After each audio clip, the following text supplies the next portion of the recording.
Bonjour, bienvenue sur cette chaîne. J'espère que vous allez bien. Quant à moi, je vais bien. On se retrouve aujourd'hui pour parler de l'organisation et du rangement de la cuisine. Le rangement de la cuisine, pour qu'il soit efficace, vous devez respecter un certain nombre de règles. Sans plus tarder, je vais vous donner les 5 règles à respecter. La règle numéro 1, c'est de catégoriser les éléments. Catégoriser les éléments vous permet d'être efficient, car le cerveau enregistre exactement où se trouve chaque élément. Je vous donne un exemple. Vous regroupez tous les éléments de pâtisserie ensemble, les épices ensemble, les éléments du petit déjeuner ensemble. Vous ne citez que cela. La règle numéro 2, c'est de ranger les éléments les plus lourds en bas. Cette règle est valable pour toutes les pièces que vous souhaitez ranger.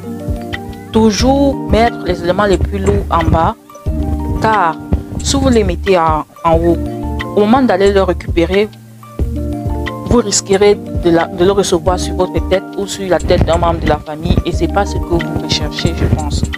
Donc, la sécurité est de mise pour privilégier le bas pour les éléments les plus lourds. La règle numéro 3, c'est de mettre à mi-hauteur et en évidence les objets que vous utilisez régulièrement.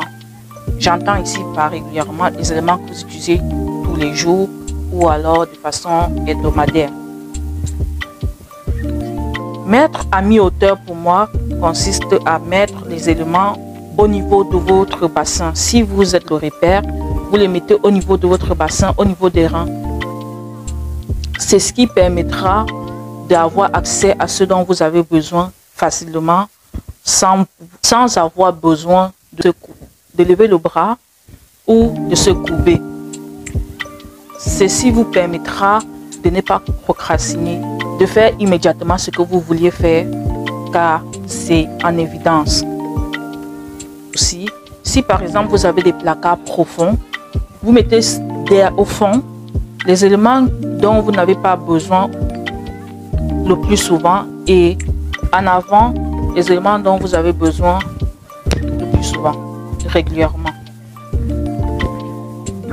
Le point numéro 4, c'est de mettre en hauteur, c'est-à-dire si vous avez des meubles hauts, des rangements hauts, vous les mettez en hauteur les éléments que vous utilisez occasionnellement.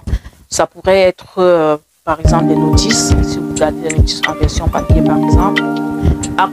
Ces éléments doivent être légers, c'est la seule condition que je peux vous conseiller. Mettre les éléments légers en haut et les éléments, que ce soit des éléments que vous utilisez occasionnellement. Parce que si vous mettez les éléments que vous utilisez régulièrement et que ça nécessite que vous preniez l'étagère, ça va mettre à plus tard une tâche que vous pouviez faire à l'immédiat. Donc ça rejoint un peu le point numéro 3.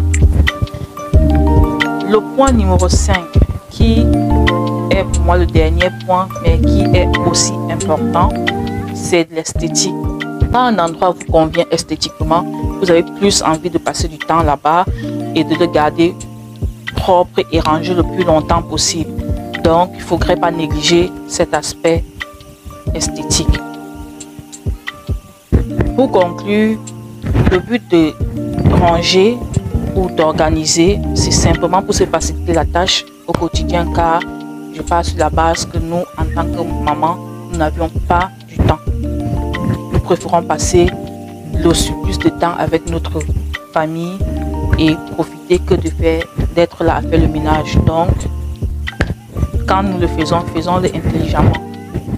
Alors, je vais arrêter de blablater et je vais vous passer à la démonstration.